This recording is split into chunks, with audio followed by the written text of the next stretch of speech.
आइए मित्रों, शुरू करते हैं त्रिय चरित्र की कहानी के बारे में, जिसका पहला भाग हमने आपको सुना चुके हैं। आइए चलते हैं दूसरे भाग की तरफ। ये भी कहानी बहुत रोचकमयी कहानी होगी, जो आपके जीवन में कुछ न कुछ सीख दे के जाएगी। तो ज़्यादा समय न लेते हुए चलते हैं कहानी की तरफ। उससे पहले सभी मित्रों से निवेदन है, हमारे चैनल को सब्सक्राइब कर लें, वीडियो को लाइक करें और कमेंट करें। पन्याहरिन कहती है, नहीं, जब भी कोई आपको ये बैठने की नौबत आए तो तुम चटाई को झाड़कर बैठना। राजकुमार कहता है, चलो ठीक है, अगर तुम कह रही हो तो मैं ऐसा ही करूँगा। और यह बात कहने के बाद वो अपने पति के साथ सती हो जाती है और राजकुमार उनका अंतिम संस्कार करवाकर अपने घर को आ जाते हैं। मित्रों, इसी तरीके से पूरा दिन व्यतीत हुआ और इधर जब दूसरी रात आई, अपने गुरु के कहने के अनुसार वही यंत्र कान में लगाया और पूर्व दिशा की ओर उसी स्थान पर जाकर खड़ा हो गया जहां पर पिछली रात खड़ा हुआ था। दूसरी रात को राजकुमार ने क्या देखा? अपनी सातों पत्नियों की भोजन की थाली अपने अपने हाथों में लेकर उसी कुटिया की तरफ सातों पत्नियां जा रही हैं। जैसे ही राजा ने अपनी सातों पत्नियों को उस साधु की कुटिया की तरफ जाते हुए देखा, राजकुमार के पैरों तले जमीन खिसक गई। वह अपने मन में सोचने लगा कि ये क्या चक्कर है। तभी उनमें से एक रानी राजकुमार को देख लेती है, लेकिन रानियों ने अपने पति राजकुमार को नहीं पहचान पाई, क्योंकि राजकुमार अपने कानों में यंत्र लगाए हुए थे। वह यंत्र लगाने की वजह से राजा को कोई पहचान नहीं पाता था। उनमें से एक रानी कहती है कि ये लड़का इतनी रात को यहाँ क्यों खड़ा है। तब रानियों ने उस लड़के को अपने पास बुलाया और कहा, आप हमारी सहायता करें, इस सामान को उस कुटिया की तरफ ले चलें। मित्रों, ना कुछ सोचे समझे राजकुमार ने वह थाली अपने हाथों में ले ली और अपनी रानियों के साथ कुटिया तक जाने लगा। 7 रानियों के साथ राजकुमार कुटिया में पहुंचते हैं और राजकुमार चुपचाप खड़े हुए थे, क्योंकि राजकुमार देखना चाहते थे कि हमारे प्यार में ऐसी क्या कमी है जो हमारी सातों रानियां इस साधु के पास आ गई हैं। राजकुमार छुपकर यह सब जानना चाहता था और इधर वो सातों रानियां राजकुमार को लेकर साधु के पास पहुंची तो महात्मा राजकुमार को देखकर कहता है, ये कौन है? तो सातों रानियां कहती हैं, बालक हमें रास्ते में मिला, इसने हमारी सहायता की, तब तक हम यहाँ आ पाए हैं और हम इसे अपने साथ लेकर आए हैं। रानी कहती है, आज रात इसे यहाँ रहने देते हैं, कल सुबह होते ही ये चला जाएगा। वह साधु उनकी बातों को मान लेता है और वह साधु कहते हैं, अपने शिष्य को बुलाकर आज रात इस बालक की यहाँ रुकने की व्यवस्था कर दो। वह शिष्य उस बालक को लेकर एक कमरे में जाता है जहाँ एक चटाई बिछी हुई थी। शिष्य कहता है, देख भाई, आज तुझे इस चटाई पर सोना पड़ेगा। वह शिष्य राजकुमार को इतना कहकर वहां से चला जाता है। मित्रों, राजकुमार उस कमरे में अकेला पड़ जाता है। अपने मन में सोचता है कि आज तो नौबत आ ही गई चटाई पर सोने की। चलिए कोई बात नहीं, आज की रात हम चटाई पर गुजार लेंगे। राजकुमार जैसे ही चटाई पर बैठने ही वाला था, उसे उस पन्याहरिन की बात याद आ गई। वह सोचने लगा, पन्याहरिन ने जो बात मुझसे कही थी, तो चलो आज पहले चटाई को झाड़ लेते हैं, हो सकता है इसका कोई राज हो। जैसे ही राजा ने चटाई उठाई, उसमें क्या देखा? एक बहुत बड़ा भयानक कुआं है। उस कुएं को देखा तो राजकुमार के होश उड़ गए। राजा उस कुएं के अंदर झांक कर देखता है। राजा को अंदर बहुत सारे कैदी दिखाई देते हैं, जिनमें से राजकुमार को एक कैदी ने पहचान लिया और वह कैदी बोलता है, हे राजकुमार, आप यहाँ कैसे आ गए? राजकुमार कहता है, धीरे बोलो, नहीं तो सब पोल पट्टी खुल जाएगी। तभी सब कैदियों ने कहा, हे राजा साहब, आप यहाँ से भाग जाएं। हम तो यहाँ से निकल नहीं पाए, लेकिन आप यहाँ से भाग जाएं। कहीं आपका यही हाल ना हो जाए जो कि हमारा हुआ है, आप भी यहाँ फंस जाएंगे। आपको भी पकड़कर यह साधु इसी में डाल देगा। आप जितना जल्दी हो सके यहाँ से निकल जाएं। राजा जब कमरे के अंदर गया था, अपने कान में से यंत्र निकाल लिया था और राजा जब वहाँ से भागा और अपने कान में यंत्र लगाना भूल गया। मित्रों, राजा को भागते हुए रानियों ने और उन साधु ने देख लिया था। रानियों ने जब राजा को भागते हुए देखा तो रानी कहती हैं, ये तो हमारे पति हैं। महात्मा से कहती हैं, हे महात्मा जी, अब तो हमारी सारी पोल पट्टी खुल जाएगी। ये तो हमारे पति हैं और ये भागे जा रहे हैं। उन्होंने हमें यहाँ देख लिया है, अब हमारा क्या होगा? और साधु कहता है, तुम यहाँ क्या देख रही हो? जल्दी जाओ और अपने पति को पकड़ के लाना। तो वह रानियां राजकुमार को पकड़ने के लिए दौड़ी दौड़ी जाती हैं, लेकिन जो राजकुमार, वह राजा था, वो इतना तेज था, वह अपने महल जा पहुंचा और घबराई रानियों के तो होश उड़ गए। फिर वापस उसी साधु के पास आती हैं और बाबा से कहती हैं, हे महाराज, अब तो हमारे पति हमें जीवित नहीं छोड़ेंगे। हम जैसे ही घर जाएंगे वह हमारी जान ले लेंगे। महात्मा जी, आप हमें बचा लीजिए, इसका कोई उपाय कीजिए। तब जाकर वह साधु रानियों को एक जादुई कील देता है और कहता है, जब तुम जाओ तो अपने पति को बहला फुसलाकर उसके माथे में यह जादुई कील घुसा देना। तुम्हारे पति को यह ढेर बना देगा और साथ मिलकर उसे मार देना। फिर कहानी खत्म हो जाएगी। मित्रों, वह सातों रानियां साधु की बात मान लेती हैं और जादुई कील लेकर महल में आती हैं। वह 7 रानियां आपस में विचार करती हैं कि राजा सबसे ज्यादा प्रेम सबसे छोटी वाली रानी को करते हैं, तो वे सब रानियां मिलकर वह जादू वाला कील छोटी रानी को दे देती हैं और कहती हैं, यह तुम्हारा काम है, तुम किसी तरह राजकुमार के सर में यह कील गाड़ देना। तो छोटी वाली रानी कहती है, ठीक है, और छोटी वाली रानी कील ले लेती है। जब राजा ने उन 7 रानियों को आते हुए देखा तो क्रोध में कहा, तो पहले तुम यहीं रुको, पहले तुम ये बताओ कि हमारे राज्य में और मुझ में ऐसी क्या कमी है कि तुम आधी रात को उस साधु के पास जाते हो, इसका क्या कारण है, पहले तुम ये बताओ। तो तभी 7 रानियां हाथ जोड़कर कहती हैं, महाराज हमें माफ कर दीजिए, हमें लगता है उस साधु बाबा ने हम पर कोई जादू टोना कर दिया है, इसीलिए हमसे ऐसी गलती हो गई, आइंदा ऐसी गलती हमसे कभी नहीं होगी। छोटी रानी की ऐसी बातें सुनकर राजा उनकी बातों को मान लेता है, क्योंकि वह राजा छोटी रानी से बहुत प्रेम करता था। मित्रों, वह राजा भी सोचने लगता है कि शायद उस बाबा ने ही इन पर कोई जादू टोना किया होगा और अपनी 7 पत्नियों को माफ कर देता है और कहता है, ठीक है, तुम अपने कमरे में चली जाओ। सबसे छोटी रानी, जिसे राजकुमार बहुत प्रेम करता था, और वह राजकुमार को खाना खिलाती है और राजकुमार को सुला देती है। जब वह राजा सो गया और बाकी सब रानियां भी वहीं आ जाती हैं, सबसे छोटी रानी जो थी वह जादू ही कील निकालती है और राजा के माथे में घुसा देती है। राजा पूरा तेजी से उठा, लेकिन इतने समय में वह ढेर बन चुका था। अब राजा में इतनी शक्ति नहीं रही उन 7 रानियों से मुकाबला कर सके। वह 7 रानियां उस राजा को पकड़ने लगी। राजा ने फिर भी हिम्मत नहीं हारी और अपने महल की खिड़की से कूदकर राजा भागते भागते अपने गुरु के पास पहुंच जाता है और कहने लगा कि गुरुजी, मुझे माफ कीजिए, मेरी जान बचाइए, नहीं तो मैं मर जाऊंगा। गुरु कहते हैं, मैंने तुमसे कहा था कि तुम त्रिय चरित्र मत सीखो, इसमें जान भी जा सकती है, देखा इसका नतीजा। राजकुमार कहता है, गुरुदेव मुझे माफ कर दो और जल्दी से मेरी जान बचाइए, नहीं तो मेरी मृत्यु हो जाएगी। मेरी पत्नी ने मेरे सर में जादुई कील घुसा दी है, जिसकी वजह से मैं ढेर बन चुका हूँ। मित्रों, गुरु ने जब ध्यान से देखा और कहा, यह वही कील है जो उस साधु ने दिया है, मैं तुम्हें अब नहीं बचा सकता। राजकुमार कहता है, नहीं गुरुदेव, ऐसा मत कहिए, मैं आपका शिष्य हूँ, आपका कर्तव्य है मेरी जान बचाना। तो गुरु कहते हैं कि बेटा, मैं तुम्हें बचा तो नहीं सकता, लेकिन एक उपाय है। राजकुमार कहता है, क्या उपाय है? तब अपने शिष्य की ऐसी बात सुनकर गुरु कहते हैं, हम तुम्हें तोता बना देंगे, और जब हम तुम्हें तोता बना देंगे तो तुम सुकवाद राजा के राज्य में चले जाना और वहीं जाकर रहना, क्योंकि उस सुकवाद राज्य में साधु का जादू नहीं चलता है, और तुम्हें जब बहुत प्रेम करने वाली स्त्री मिलेगी तो तुम पुनः राजकुमार बन जाओगे। वह राजकुमार कहता है, ठीक है गुरुदेव, आप हमें तोता बना दीजिए। तो वह गुरुदेव उसे तोता बना देते हैं और वह तोता बनने के बाद वहां से उड़ा और सुकवाद राजा के राज्य में चला गया, जहां पर बहुत सारे तोता रहते थे, वहीं जाकर रहने लगा। और 7 रानियां उस राजकुमार को खोज रही थीं।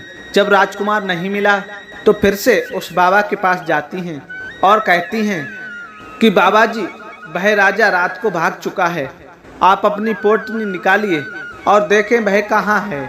तो वह महात्मा अपना पोटली खोलता है और देखने लगता है, तोता बनकर सुकवाद राजा के राज्य में रह रहा है। वह साधु सारी बात रानियों को बताता है।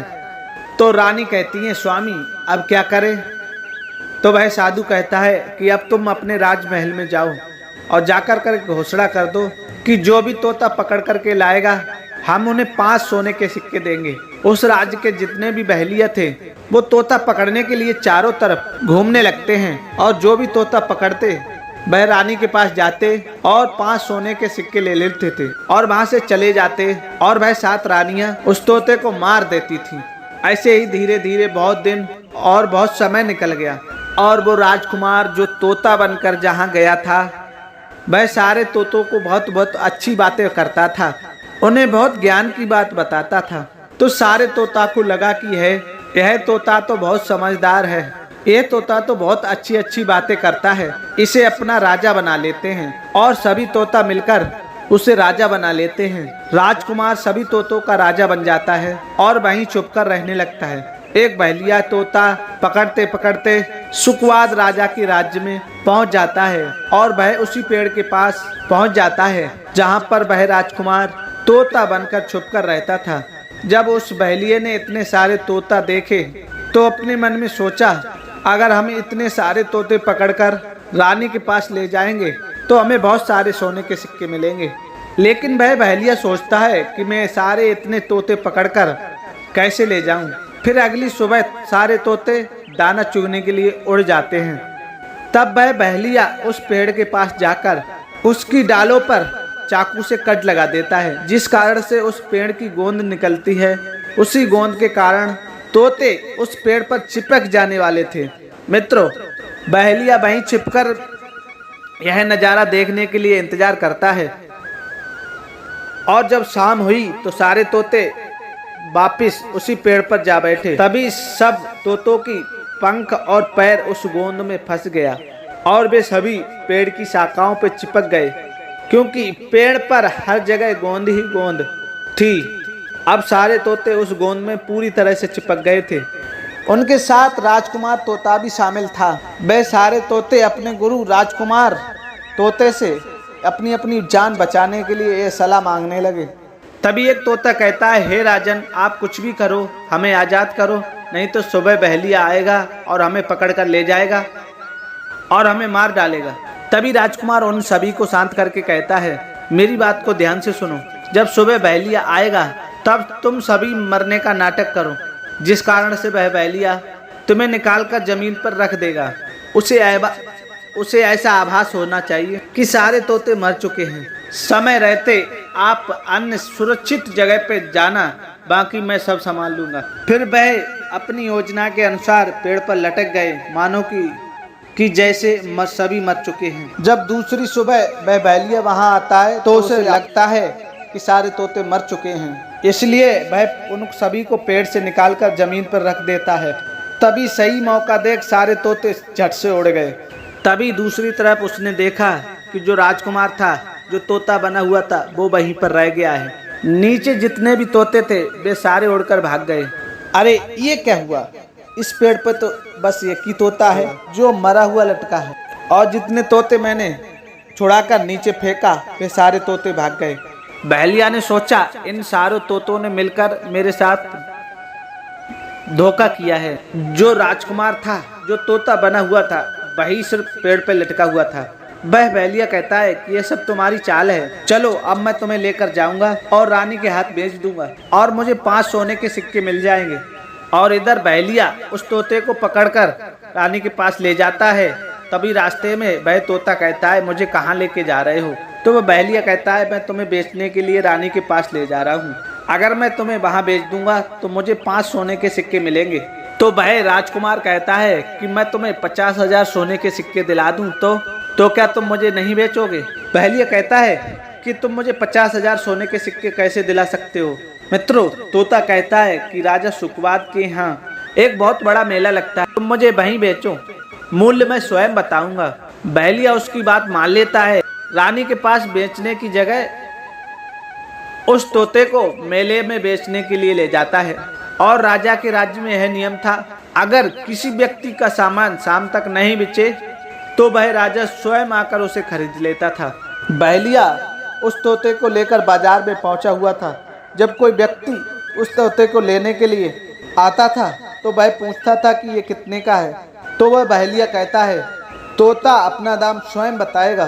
तो वह तोता अपना दाम तो वह तोता अपना दाम इतना बता देता था कि कोई भी व्यक्ति उसे खरीद ही नहीं पाता था। ऐसे ही करते करते शाम हो गई और सभी अपनी दुकान लेकर अपने अपने घर चले गए थे। सभी का दुकान उजड़ गया था, बस एक बहेलिया और तोता ही रह गए थे। इधर राजा ने अपने सिपाहियों को आदेश दिया, जाओ तुम देख कर आओ, किसी का सामान तो नहीं रह गया है। जब राजा के सिपाही आए तो उन्होंने एक बहेलिया तो तोता को लेकर बैठा हुआ है। सिपाही बहेलिया से कहते हैं, आपका तोता क्यों नहीं बिका, तुम इसे कितने में बेच रहे हो? तो तोता कहता है, जो इन्हें 50,000 सोने के सिक्के देगा वही मुझे खरीद पाएगा। उस तोते की बात सुनकर सिपाही आश्चर्य में पड़ जाते हैं और इधर सिपाही उस तोते की बात राजा से जाकर कहते हैं। तो इतनी बात सुनकर वह राजा बहेलिया के पास आकर तोते को ले लेता है और तोते को लेकर अपने महल में आ जाता है। राजा जब अपने महल में तोते को ले आता है तो तोता राजा से बहुत अच्छी अच्छी बातें करता था, बहुत ही बुद्धिमान था। वह राजा के लिए बहुत बहुत अच्छी ज्ञान की बात बताता था। जब कभी राजा पे कोई खतरा आने को लिए होता तभी वह तोता बता देता था, आप पर यह खतरा आने वाला है। तो इसी तरह राजा तोते से बहुत अधिक प्रेम करने लगते हैं। इधर राजा के महल में रानियों को पता चलता है कि राजा तोता बहुत अच्छा लेके आए हैं, जो वो बोलता भी है। तो रानियां कहती हैं कि उस तोते को महल में भिजवा दीजिए, हम भी उस तोते को देखना चाहते हैं, हम उस तोते से बातें करना चाहते हैं। इधर राजा अपनी मंत्री से कह के वह तोता महल में भिजवा देता है। रानी तोते की ऐसी बातें सुनकर और अच्छी अच्छी बातें सुनकर तोते से प्रेम करने लगती है और बहुत खुश रहती है। और वहीं राजा की एक पुत्री भी थी जो बहुत सुंदर थी। रानी अपनी पुत्री से कहती है, आज से आप इस तोते का ध्यान रखेंगी और कल तुम इसे अच्छे से धोकर नहला देना।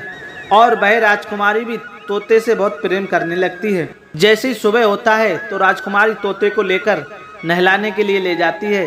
तो नहलाते टाइम देखती है कि राजकुमार तोते के सिर में एक कील सा लगा हुआ है। राजकुमारी उसे निकाल देती है।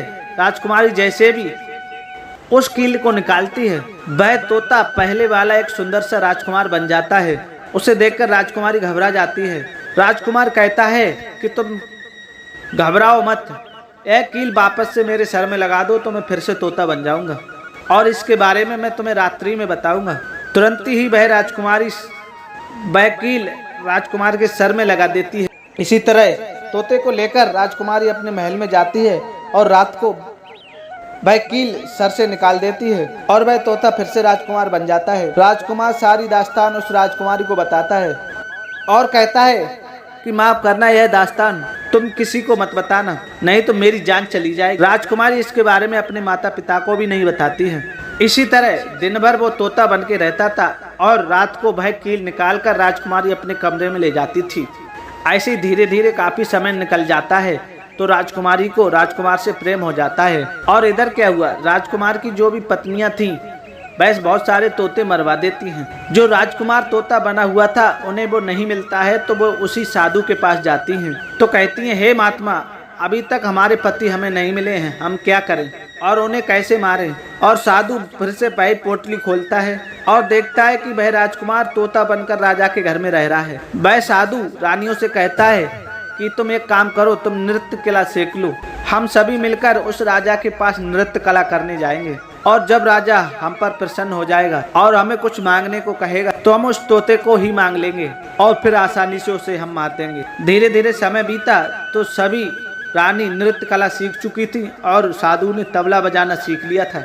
और यह नृत्य कला सीखने के बाद साधु उन रानियों को लेकर राजा के दरबार में पहुंचाता है और वह राजा पूछता है कि आप लोग कौन हैं और यहाँ क्यों आए हैं। तभी वह साधु कहता है कि हम आपके महल में नृत्य कला दिखाने आए हैं। और इधर राजा को भी गाने बजाने का शौक था। इधर वह राजा उनसे गाने बजाने के लिए बोलता है तो वे गाना बजाना शुरू कर देते हैं और गाने बजाने की आवाज उस तोते के कान में पहुंचती है।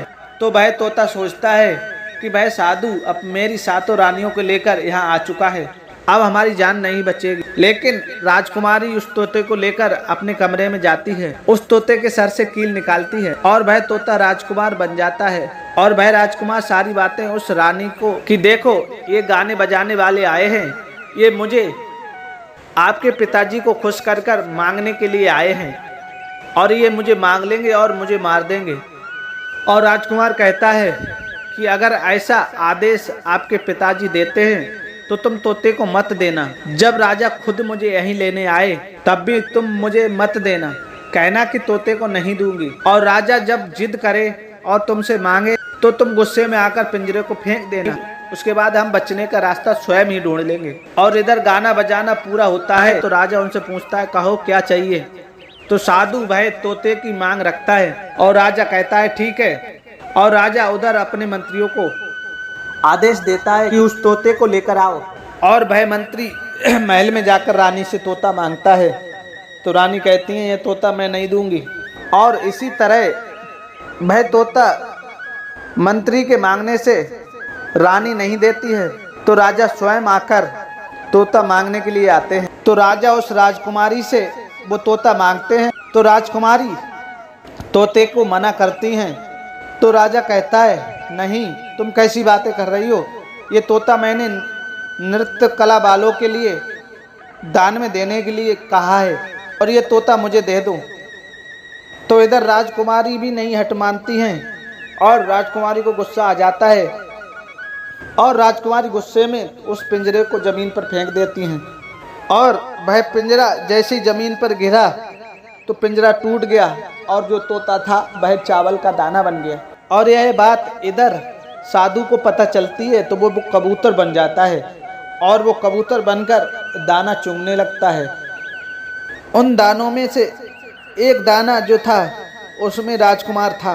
वह दाना कबूतर खाने के लिए होता है और राजकुमार बाज बन जाता है और कबूतर पर झपटता है और उसे मार देता है। इस तरह से उस साधु की मृत्यु हो जाती है।